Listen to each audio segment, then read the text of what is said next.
Welcome, goddesses, healers, medicine women, mothers. This is the G code. I am all that I preach to be.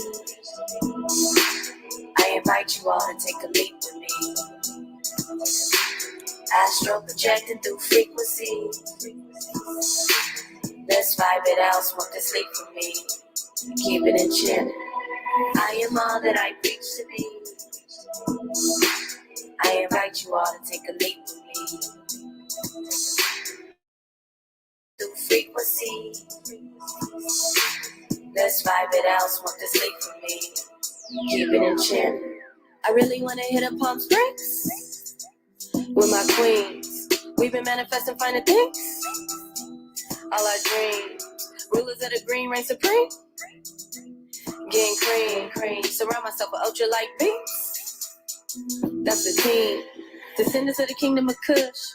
Down in Venice smoking blackberry kush. I do what I want. I do it for fun. I do it for us. I do it with love. Celebrating life on a daily. The more I do that, the more they pay me. Elevation every day, I'm committed. First I see it, then I go out and get it. If you want to feel love, you gotta give it. Don't ever let them knock you off your pivot. Keep your vibes high, don't you get it?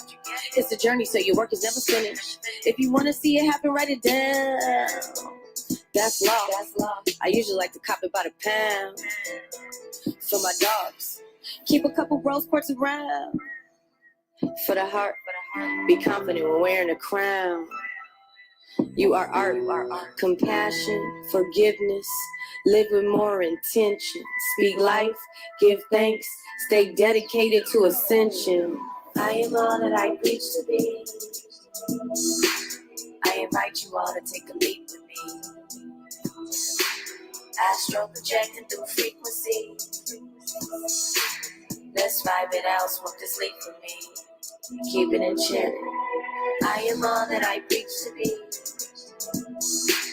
I invite you all to take a leap with me. Astral projecting through frequency.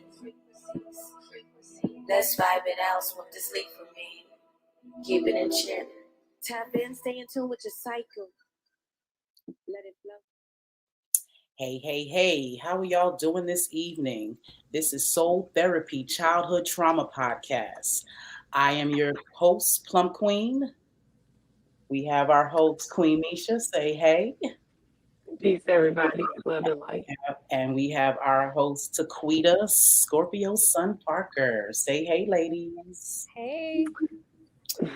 Hey, all right. Well, we are here. I've been telling, my folks that I've been trying to deal with this topic for years. I felt like that I was designated to talk about this. So I appreciate you ladies coming on through and bringing your energy so we can tackle this problem. I appreciate y'all so kindly.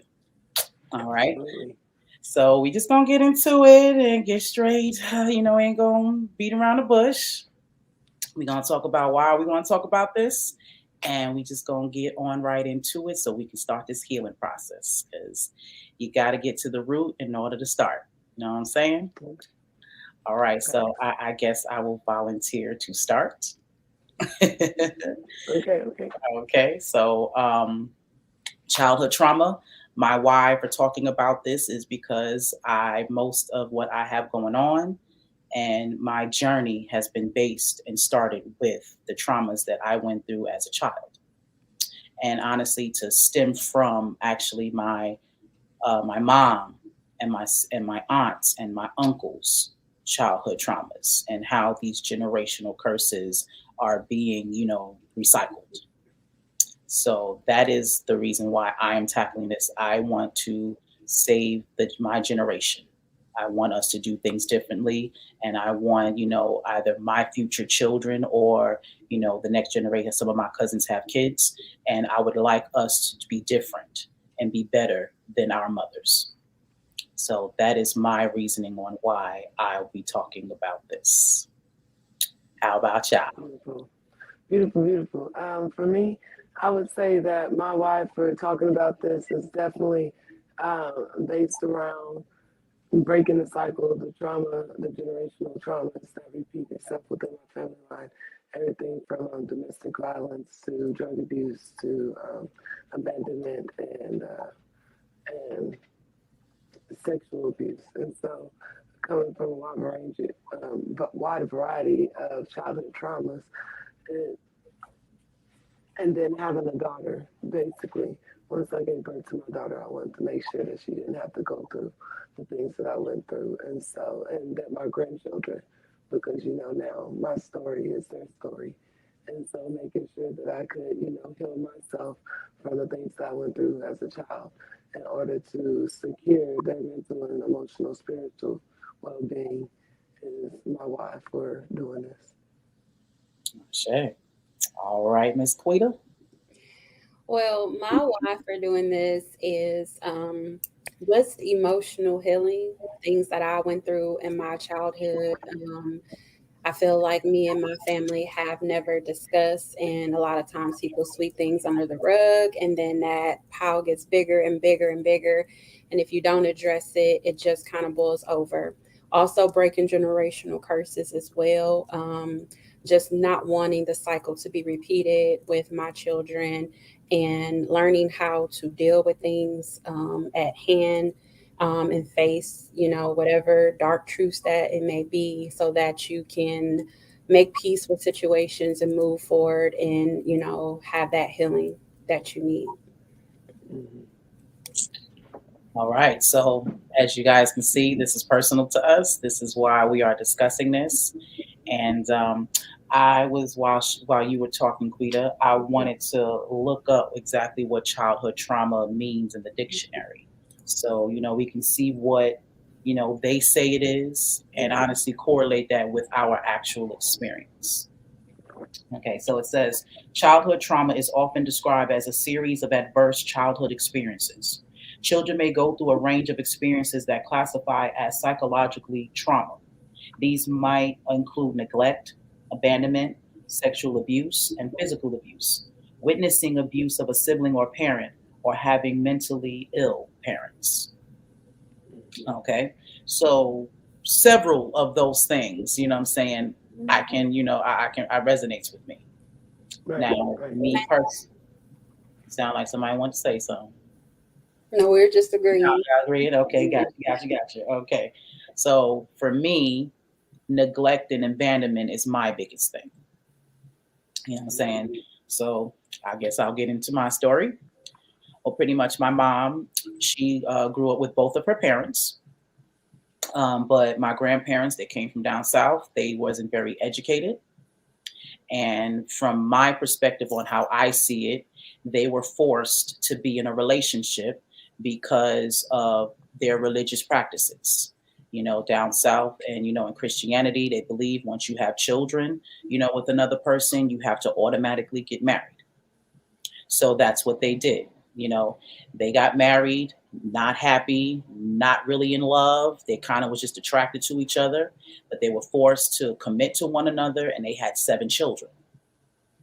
And within having those 7 children, there was physical abuse, verbal abuse, emotional abuse. You know what I'm saying? It was kind of like what they said in The Color Purple with what's their name, Sophia and Hoppo. In between, the more they fought, the kids kept coming. So that was pretty much the dynamics of my grandparents. You know what I'm saying? And they kind of put that on their children. They had 7 kids and dealing with stress. My grandfather was physically abusive. So you're talking about while she's pregnant. So all of that energy was going into my aunts, into my mom and them. They're probably people don't understand. Your energy while you're pregnant means everything. You know what I'm saying? That energy, all of that stuff, that trauma goes into your child, even in the womb. You know what I'm saying? So, and I can see evidence of that in all of us. You see what I'm saying? So my grandfather was also sexually abusive to some of my aunts as well as my mom. So they're already fighting and, what I'm saying, upset about their situation, got all these kids. And now my grandfather is sorting out sexual pleasure, you know what I'm saying, from his children. So that's, you know what I'm saying, a heavy thing to deal with. So some Mhm. of my aunts decided to use drugs and alcohol, you know, to get through that.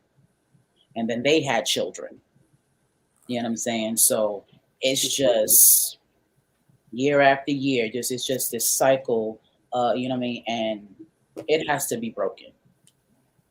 It has to be broken. So that's the I guess you want to say the surface story of, you know, of how that went. And with my mom, the way she decided to deal with it was have me. She felt like, you know, I was gonna love her, give her the love that her parents weren't giving her. You know what I'm saying? She was 19 years old when she had me, and she really thought that I was going to give her that love. But then she grew up, and then she realized that I can't love her the way a man can. I can't Mhm. lay with her at night and hold her and wipe away her tears, you know what I'm saying, and give her the business, you know what I'm saying, afterwards to keep her calm. I can't do that for her. So 10 year when I was 9, she met her husband, and she would her and she meant well. I'll definitely throw that out there. I never thought that my mom did anything she's done was ever malicious. You know what I'm saying? She was just maneuvering through life like everybody else. But she tried to finagle or seesaw with raising me and having a life of her own, being a woman and being in a relationship, being a wife, versus her being a parent to me and putting me first. So she would, in her mind, you know, feel like, well, I have you, you're with me. Your mom didn't abandon you, because my grandmother left my aunts and my mom and them with my grandfather, knowing that he was abusing them, because she mentally couldn't deal with that. So she left to go try to find something to keep her sane, and left her children to be abused. You see what I'm saying? So my mom felt, well, I didn't abandon you in that way. I didn't leave you. You know what I'm saying? You've always been with me. I've always taken care of you, always cared for you. You know what I'm saying? But what she didn't understand is that she was making choices between me and what was needed for her relationship. And I was supposed to come first. My feelings and, you know, how that affected me was supposed to come first. But in her mind, as long as my food is on the table, as long as I get to go to school, I'm clean, I'm not sick, you know what I'm saying? As long as those things are good, then I'm fine. She wasn't thinking about the emotional, you know what I'm saying, stability that I needed. And that's because she didn't have any. Because it's really hard to cheat somebody or do something that you haven't been told. Mhm. You know what I'm saying? So that's where my abandonment and neglect issues stem from. So I'll pass the mic. Whichever one of y'all want to go first. You know you want to, Quita. Well, for me, I got a tall order. I don't even know where to start. It's a lot. But I would say similar to what you said, as far as, you know, your mother not necessarily being there, like they're physically there, um, but still not there for you emotionally or in the ways that you would need. Um, to not get to dive too deep, but to just kind of correlate to with everything that's going on or what's being said.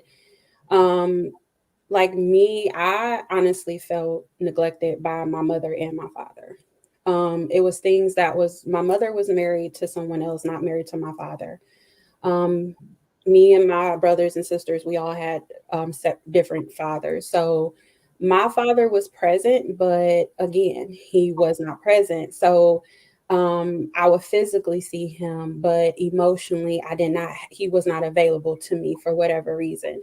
again, I don't know we never got into it or had conversations on their childhood or how they were brought up, or I don't know if they knew the proper way to, parent a child. And I feel like none of us really do. There's no rule book on how to raise children. So everybody's just kind of going through life doing the best that they can. I didn't really understand that until I had children myself.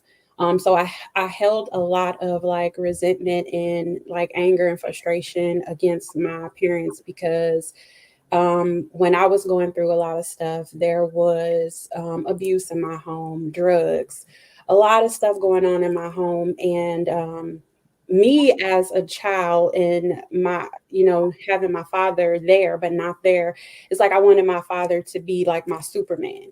I wanted him to rescue me and take me away from that because I felt like my mother was not there. And I'm like, okay, well, you see what's going on. Can't you at least, take me out of this environment?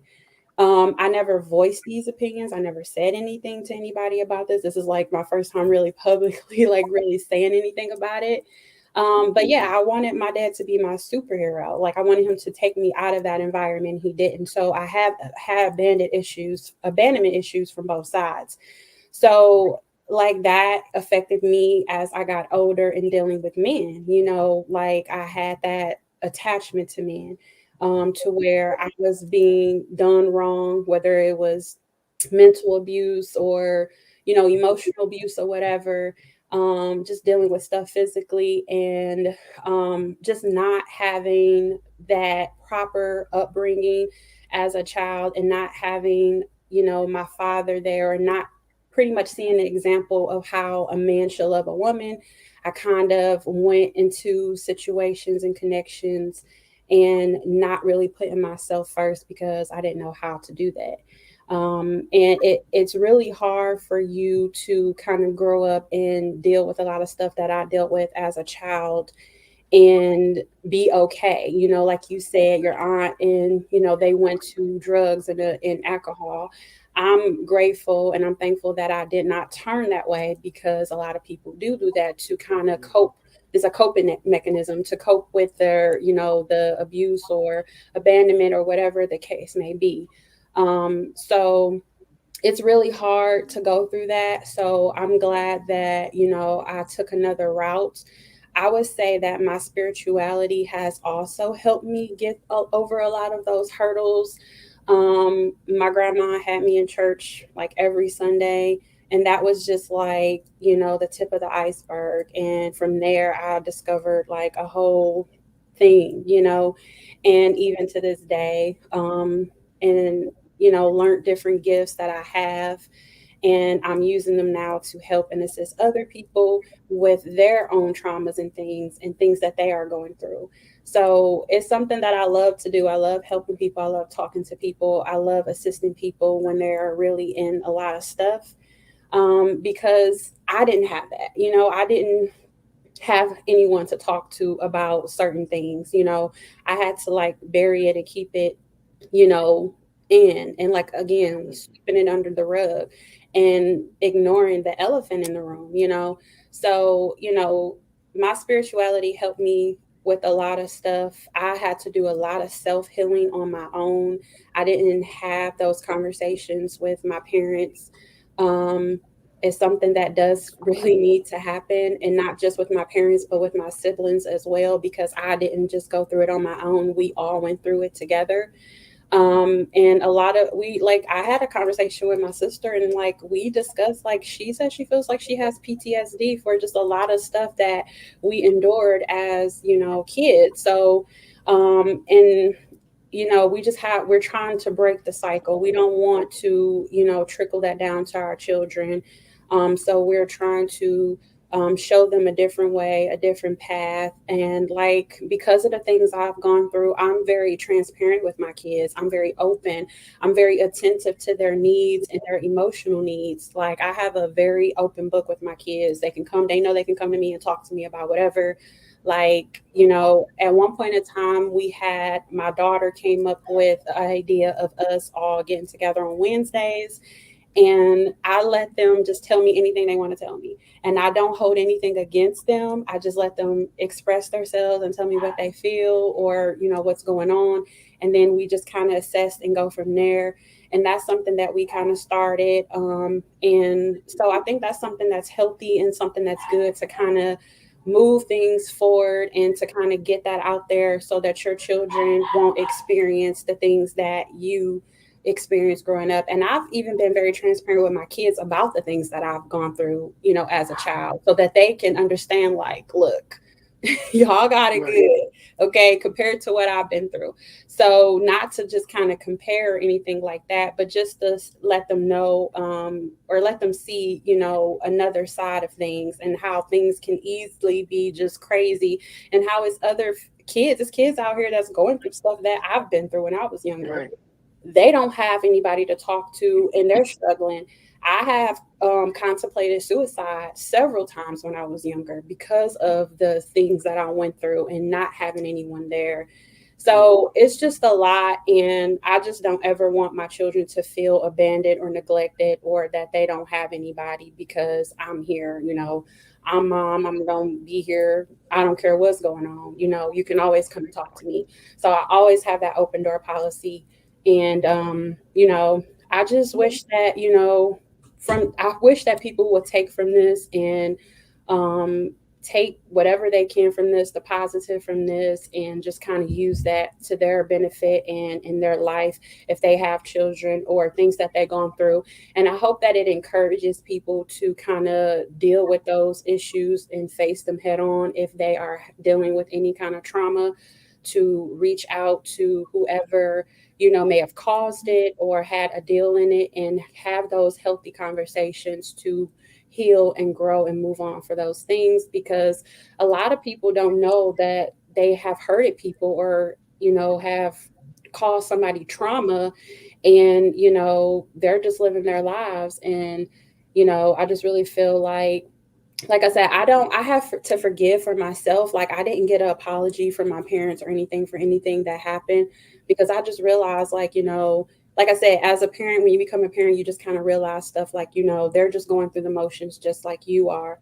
And, I just had to forgive them for myself and take the necessary steps, that I needed to take to heal myself and just keep it pushing, because I know I got 3 young ones looking up to me, so I gotta be the best that I can be for them. That's right.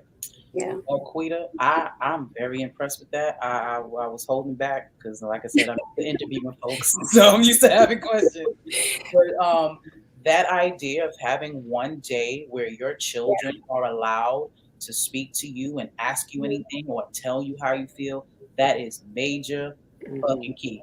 I got a potty mouth sometimes. We about to get on here. That is great.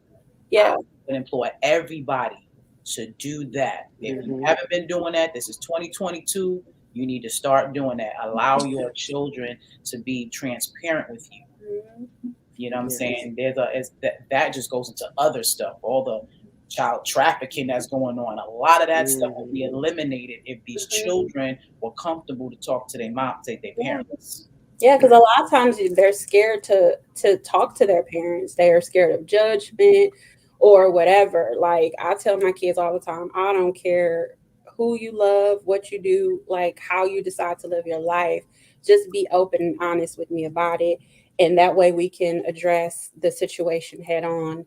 Instead of you hiding. Like, I tell my kids all the time, you will get a better reaction out of me by being honest and being truthful for me, or rather than me finding something out and you lying to me. So that kind of helps them to be more open and honest and transparent, because they know that they'll get a better reaction and a better side of me. I'm still gonna go off, I'm still gonna be mama, but at least we got that out there, and it's in the open. And because, like, I tell them, I know, like, I just know stuff, hence, material, so I know. Look, my kids can't get nothing past me. They be like, how you know that, Mom? I'm like, right. I just know. Like, y'all can't get nothing past me. It's another intuition, and there's a whole bunch of other stuff going on. Like, I can sense it all. So y'all can't put nothing past me, so don't even try. That part. Well, I can confess to that. My mom, I will say, she allowed me to be comfortable to talk to her. So anything I felt or, was feeling, I did feel comfortable coming to her. Like I told her when I lost my virginity, I told her when I started smoking weed, all that good stuff. And because we were like best friends growing up. Like I can trust her, I'm trying to say this big word, but I trusted her with everything, what I'm saying, as a child. But then, things happened and switched on up. But Yeah. it's not my turn. We're gonna go to Miss Queen Misha, and we're gonna talk about why she on here. For me, being the oldest, I always felt the responsibility to suppress whatever I was feeling or whatever I was going through for the sake of not only my mom but my younger siblings. And so I got really good at wearing a mask. I was raised in a home that involved domestic violence and sexual abuse for 6 years. And then I would go to school and experience extreme bullying. And the bullying went from, preschool to my junior year in high school. And so as an adult, my self-esteem, my confidence, my trust in people, um, it was all kind of off, and I was looking for love in the wrong places as a result of it. Um, for me, I also didn't understand why my parents weren't living up to being the parents that, we are told that parents are supposed to be when it comes to responsibility and being put first emotionally. And until I got older and had my daughter. And still, even it took a few years after that for me to finally, realize, no, your mom was, just a human that had you, and she was already on a journey before you, she was just primarily to bring you here, but that didn't stop the path and journey that she was supposed to still go on, or the traumas that she still had to work through or to heal from, which, some she has, some she hasn't. And so, same with my father. My father wasn't really around. He's in and out of prison majority of my life. And so I also at multiple times had different stepfathers or, mom's boyfriends to deal with and stuff. And sometimes it was healthy. Most of the time it wasn't. Most of the time it was a karmic relationship for her or, something real toxic that there was lessons with. And for me, like I said, it was not till I was pregnant that I finally just kind of out of anger at 15 screamed at my mom that, I had been dealing with sexual abuse for 6 years in one of her really karmic relationships. So even when I've told her, it didn't come out in a healthy conversation, and there was still no uh, there was still no process that was taken to make sure that I had been healed from the trauma or anything. It was something that I had to do on myself, on my own as well, in order to keep from going crazy and to actually get into alignment with what God had for me or Creator had for me, on this mission that I'm on. Um, and so that's one of the biggest things that I preach to my younger siblings and then to people that I meet is that it's not really about you having a conversation with the parents, or the accusers, because you may or may not get that opportunity, but you don't want to wait to be in that present or that opportunity to come for you to feel okay and be healed from it. And so it's very important for me, starting in my mid-20s, when my spiritual journey kind of like started, to release all of that stagnant energy because I could physically see the trauma, stacked up and built into my aura and in my light. So by the time I was going through my first divorce at like 23, I was gray, like I didn't have any warmth to my skin tone. My smile had dissipated and I'm somebody I love to smile. And then I wasn't putting love as the first energy that I would give to people, and love is always, I always try to greet everybody with a big smile and, love and energy, a big bubbly energy. And so once I realized that that was gone and that I was kind of becoming a gray, just somebody floating through the day and not being the best representation of the light being that I am, that concerned me. and caused me to, want to go on the journey of figuring out why.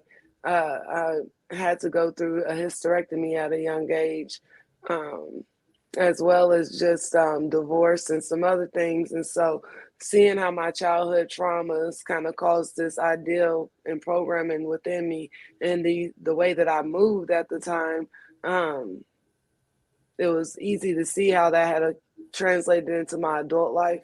And, I want to live in this life and enjoy it to its fullest. And so, seeing that I was 23, 24, 25, and not living in a happy state, already miserable and tired of this life, I tried to commit suicide at 20, about 19, 20, just because I was laying in bed one night and I just felt the need to turn the faucet on and try to release the emotions. And it was so much, it was so overwhelming. I couldn't take it. I automatically, turned the valve off. Was like, whoa, can't do that, and really just that I took that as, I couldn't heal at all, like, because I didn't have anyone to talk to. Therapy isn't something that's really, therapy isn't something that's really, welcomed in melanated homes because families see it as you telling their business, or you being afraid of what they're gonna look like in their image rather than just letting you get it out. And so I also avoided therapy, and it really wasn't until meeting my spirit guides and connecting with my ancestors and stuff that I really felt it was okay to actually express what I had been through in my life and what I needed to heal from, and actually do that work. Yeah, so I don't know. It's something that I want for everybody, but I don't want people to think that they have to sit down with uh, however you want to put it, your parents, whoever causes the trauma, and you don't have to sit down with a therapist. There's so many different ways to release trauma, from writing to cleansing your body and energetically cleansing to, speaking what's actually happened, just putting it out there, being loud about it. Um, Even if it's to yourself, just acknowledging it. Um, Healing comes in a various forms of ways. So um, it's not often that somebody is completely just not able to find a way to release energy. If you're worried about being in the presence of the person who victimized you or caused your trauma, look for other ways to release without making yourself uncomfortable, because um, the trauma is affecting our community on such a deep level right now that we don't even love ourselves. We definitely don't love each other right now. There's so many people who still look down on you for having natural hair. It's becoming a trend right now, but at the end of the day, it's just a trend. If they go and say, straight hair is more popular again, we're all going to go, or, the majority will go back to straight hair. Not black and melanin is trending right now. So, of course, people are wearing their hair like that, but that's only because they feel it's okay to, rather than truly loving themselves from everything that they've been through. So that's what I want people to work on, is just really focusing on themselves, healing themselves so that they can heal their children, they can heal what they see in themselves, the image that they have of themselves, which will just heal so many different aspects, what you tolerate from people, what kind of relationships you go after, how your children are raised and what they grow up to be, what emotional baggage they end up carrying as adults. Yeah, I'm excited about this. All right. Well, see, listening to y'all, it's a very, I don't use the word humble. That's a bad word if you look it up, but it's a noble, it gives me this noble feeling because, like I said, I've gone through abandonment issues, but I haven't dealt with what you guys dealt with. You know what I'm saying? I haven't dealt honestly with what my mom and my aunts have dealt with. You know what I mean? So it puts me in a space, it's almost like I want to save y'all. You know what I'm saying? I want to fix y'all. You know what I mean? It breaks my heart that, that people go through that. You know what I'm saying? We're supposed to, when you come into this world, your parents are supposed to be, they're your first gods. You know what I'm saying? It's their job to take care of you and all that. And then when you come into this world and it's not it, And then you have to figure out, well, they're on their journey, like you said. They had come here for their own journey, whether they have you or not, that doesn't stop their journey. But not understanding that, not being taught that, you know what I mean? Because you was mentioning spirituality. Yeah, that was the leading to me wanting to do this as well, wanting to figure out my family, why we do the things that we do. Why were they treating each other that way? Why were they treating me that way? Why did my grandfather do that? Why did my grandmother leave? Mhm. There's a reason for everything. And a lot of times when we're hurt, we don't care about the reasoning. We're just worried about what happened to us and how that made Right. us feel. And that's what stops us from healing and honestly getting to the root of the problem. Someone also said about you had mentioned telling our business and stuff like that. And the R. Kelly situation is a very good example that I use for that. You know what I'm saying? I'm Mhm. not trying to get into anybody's real our opinions about how we feel about R. Kelly, but the fact of the matter is he went through childhood traumas and he grew up, you know what I'm saying, and repeated that cycle. And Mhm. there was a time when he was asked about, what happened to him, and he refused to give that person's name. You know what I'm saying? So if you don't talk about it, and if it's not addressed, it's going to continue to fester. Right. You You're know what not I'm letting it out. Yeah, this is not about, and I'm gonna have to put this disclaimer out there because I know how my peoples are gonna feel as as this podcast go on. This is not about judging. This is Mm-mm. not about thinking that you're better. It's not about any of that.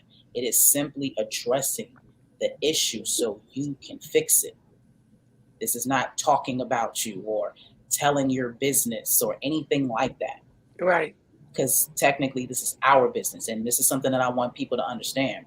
Your role in other people's lives, you know what I'm saying? You control how you react, how what you do, but you don't control how that affects other people.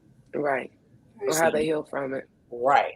So if you don't want to be honestly the villain in someone's life story, you kind of got to check with, you know what I'm saying, your behavior. Because Mhm. what you do, we are all individuals, but truly what you do and how you know what I'm saying, behave around people, it affects them. You know what I'm saying, wholeheartedly. So I love y'all. I promise you to life. You know what I mean. But this is what's needed. It has to be addressed. So Yes, it has to be talked about. I put my heart out to y'all. You know what I'm saying? Mm. Y'all fucking amazing. You guys are beautiful. I tell people, Mm.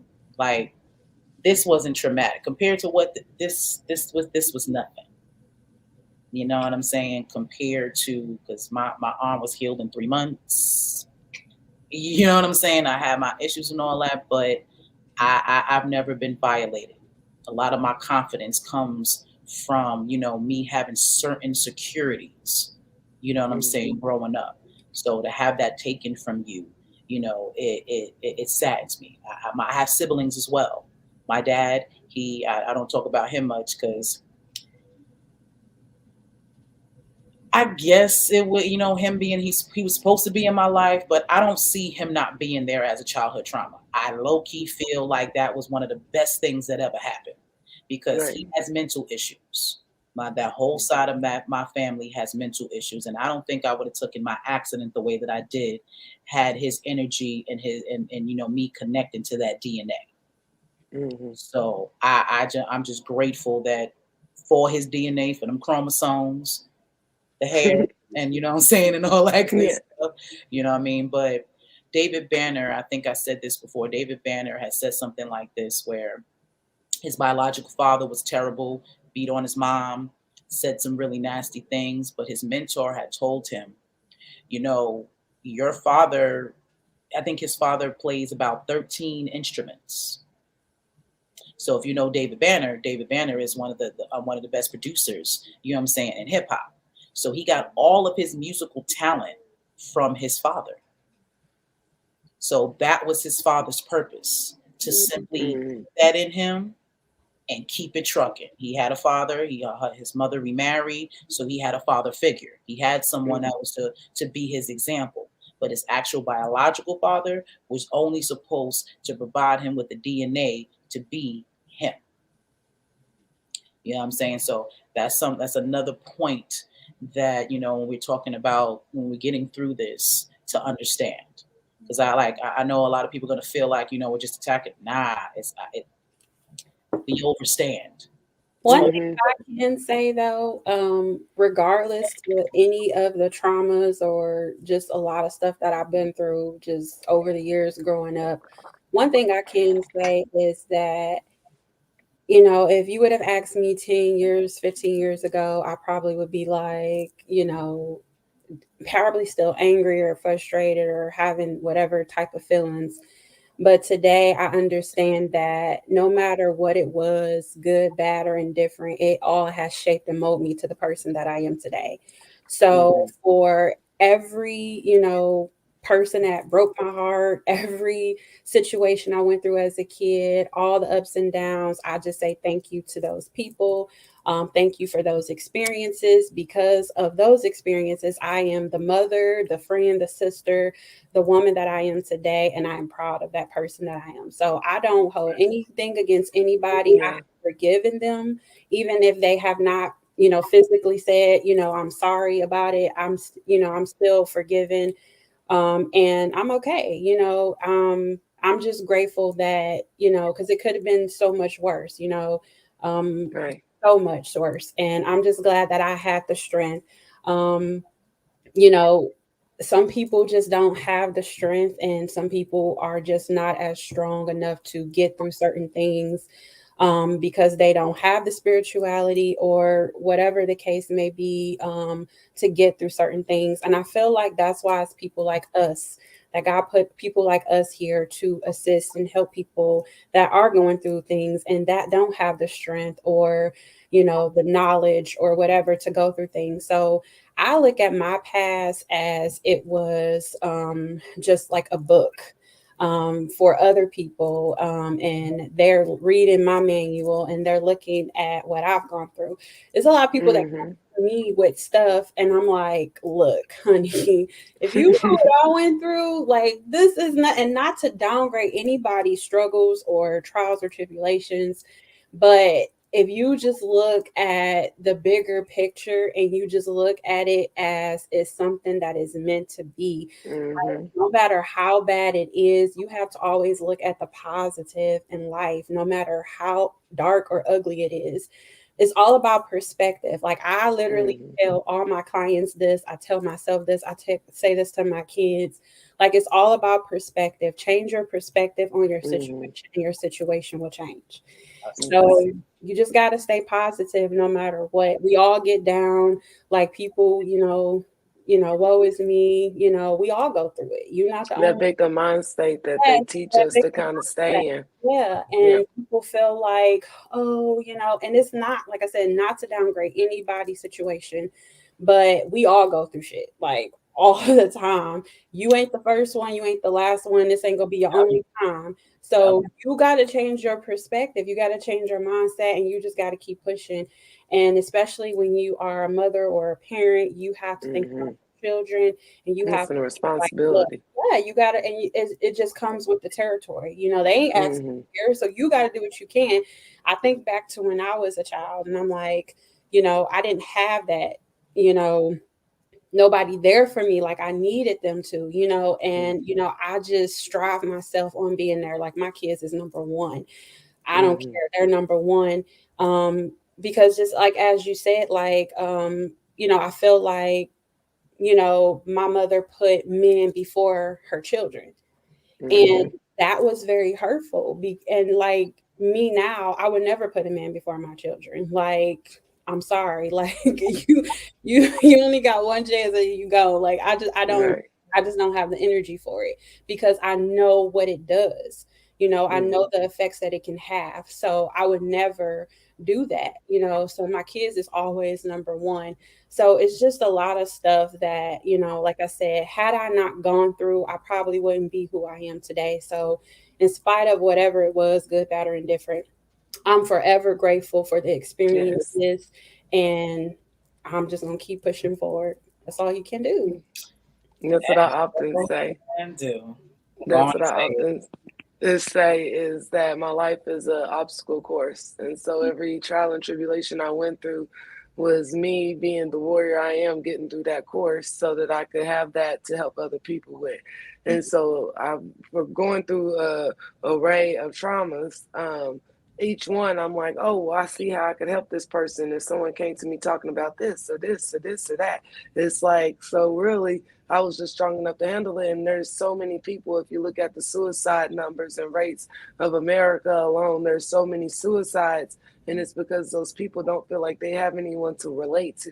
They have therapists and, people with degrees and stuff to talk to, doctors and medications to take, but they don't have anyone actually showing them this is how you release this energy. This is how you transmute this into love, this deep, dark pain that you have, how you bring it to light and you look at yourself with it on your face and you say, I love you. You see that inner child and you go and work with it and say, I love you.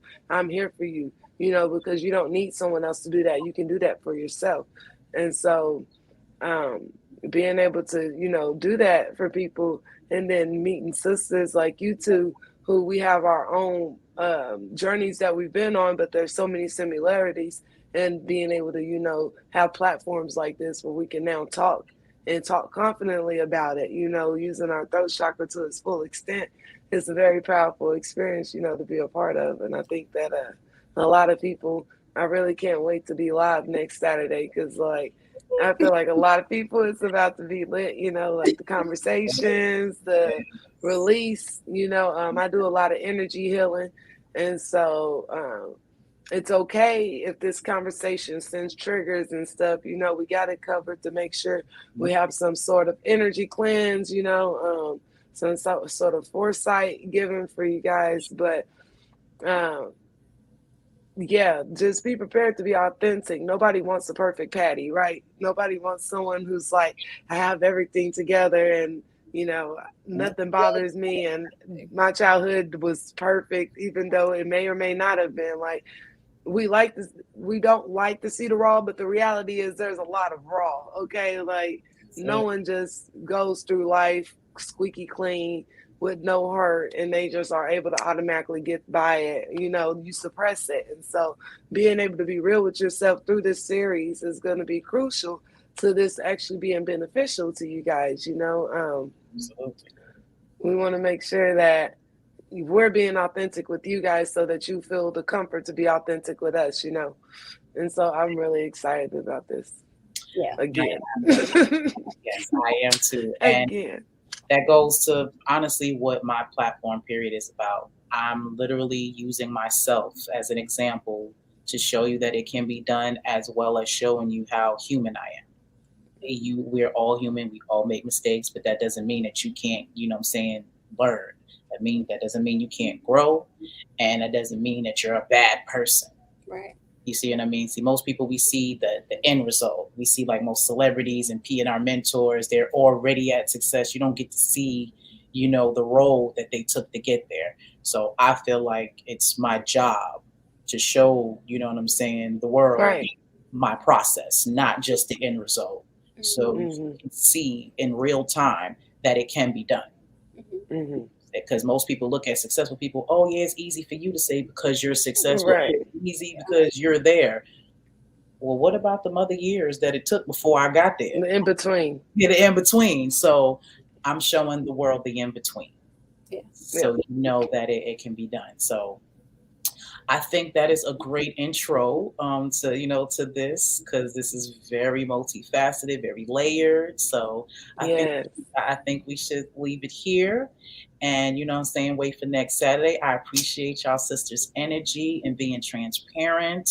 I'm gonna thank you for the bottom of my heart, as well, as our followers, because they our followers now. And whatnot. And this is a blessing. You know what I mean? This is what true purpose is. Mm-hmm. And I love y'all, for being a part of this and giving me your energy and, sharing y'all stories, because it takes bravery to do that. You know what I'm saying? It takes a level of strength to do that. So dua, as we say in Kemet, that means thank you, thank you, thank you. Ladies, tell these folks what y'all about, what y'all got going on, and how they can get in touch with y'all outside of this podcast. Whoever wants to go first. And Misha, you look like you're paused. It looked like she's paused. Like she's It frozen. does look like Great frozen picture though, and she was. It was great though. It was great. it was. I was like, okay. It was just all love and light. It was. It was. It was beautiful. Well, her. we can try to get her back, but There you go, love. You don't Why is it so? Why is the voices like that? It was so perfect. It was perfect. You were in the middle. It was like you were blessing us as we were talking. It was great. You were paused. What happened to the voices? Why do y'all sound like that? Oh, now we sound weird. I don't know. Y'all sound like slow motion, like. Her technology. Well, can you hear me? So maybe we should let you go first. Tell the world tell the world how they can find you and what you got going on. Okay. Yeah. We're gonna start with you. We're gonna start with you, Taquita. You gotta get her technology together. Well, so me, I am intuitive tarot reader. I ain't gonna say I got my gift. I've always had this gift of just knowing. And a few years ago, maybe about 5 years ago or so, I was like at a very hard time. And this, tarot kind of helped me along the journey and kind of helped me get to where I am today. And I'm still evolving. So I do tarot readings, personal readings. I have a YouTube channel. You can find me, just search my name, Taquita Parker. And I have a YouTube channel. I've had the channel for about 3 years now. I do readings of all sorts, love, financial, spiritual, just whatever. And you can book a personal reading. My email address is scorpio2sun2@gmail.com. Also, my Instagram is realt_tarot. That's my Instagram. And my Facebook page is Scorpio Sun. Or you can just, search my name, Taquita Parker, and that's my personal page. But I consider myself a spiritual counselor, and I use tarot as tools to help me through whatever information that I need to bring to my clients. So that's pretty much what I do. All right. Okay. Now I believe we are back, Miss Misha, Queen Misha. Peace, right. peace. Now, sorry about that. Folks, what you got going on, what you about, and how they find you. All right, team. So I'm Misha with Misha Still in Love. I'm located downtown Lexington, Kentucky, and I primarily work with energy. I'm an energy healer, an energy alchemist, a light worker, however you want to say it. But basically what I do is I assist you in transmuting the low vibrational energy within your body that may be caused from sickness, childhood trauma, grief, abandonment, just different life obstacles.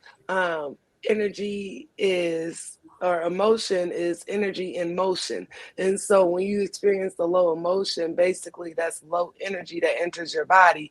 And when you have an abundance of low energy, it can materialize into diseases and stuff like plaque and mucus within your body, inflammatory problems and stuff. So basically what I do is I transmute the energy of Reiki, or allow it to channel through my hands. And with love and light, I transmute that low energy into love and light, or clear it out. It helps with different things like arthritis, back pain. Like I say, usually a lot of my clients feel lighter. They don't feel so heavy, like they're carrying the weight of the world on them. And that's primarily just because of the releasing of the low energy in their body.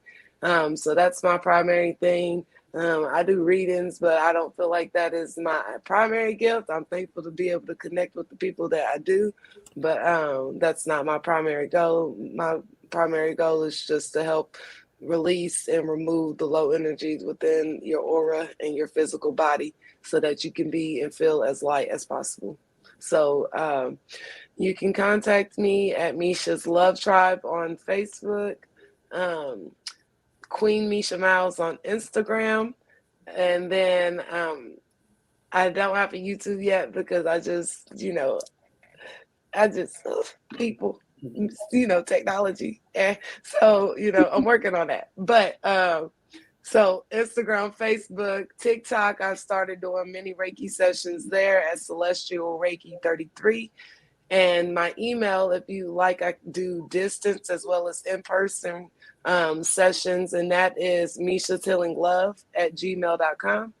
And so that's the primary ways to contact me, get a vibe from me if you ever need the energy uplift. Most of my content is positive, high vibrational, dancing or Reiki.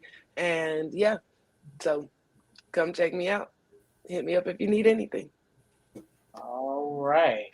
Well, I guess that leaves me. Okay. Well, guys, I am Plump Queen. This is my channel. What I have going on is we are launching in April for my birthday, Amspire Media Network. It is a streaming channel on Roku TV. I'm very excited because I wanted to start the first Black YouTube, and the universe said, no, go bigger. So now I have my own streaming channel. So we are actually looking for all content creators, your tarot readers, music artists, anybody that has any type of content, that they want to be streamed on television. Or if you have a business that you would like to advertise, please check us out. Contact me. I think I got my contact information. Yes, I do. You can catch me on Facebook at Amspire Media Houston. You can check my IG 9plump9queen9.